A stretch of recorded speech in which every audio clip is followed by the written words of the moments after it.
Sal kech bo'lib qoldi. Xufton namoziga kirdim. Masjidda hech kim yo'q, bitta odam bor ekan.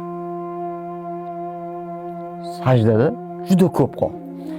Kuzatib turibman, sajdadan boshini ko'tarmayapti. Yaqinroq borib ko'raman.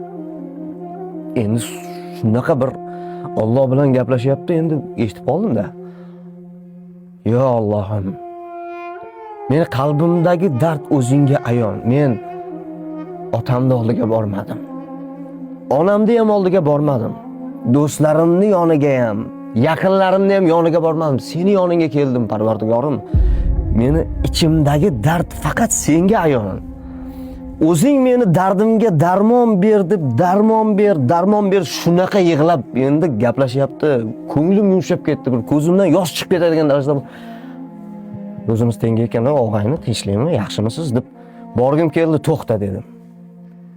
O'zi bu inson bir odamlardan qochib bir Alloh bilan gaplashgani kelibdi. Shatdan xalaqit bermay.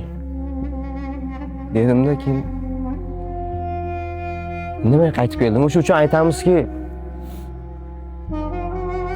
birodarim, ishonganlaring senga ishonmasa,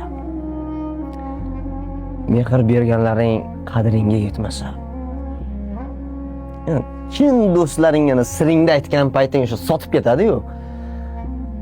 Shunaqa qilsa, yoningda hech kim qolmasa mahzun bo'lma. Dardingni aytsang darmon bo'lguvchi, gapirsang tinglaguvchi, azoblansang malham bo'lguvchi, qalblar qo'lida bo'lgan zot hamisha sen bilan, ey odam. Senga shu taskin bersin. Senga shu kifoya qilsin.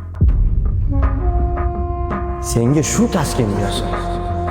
Senga shu kifoya qilsin.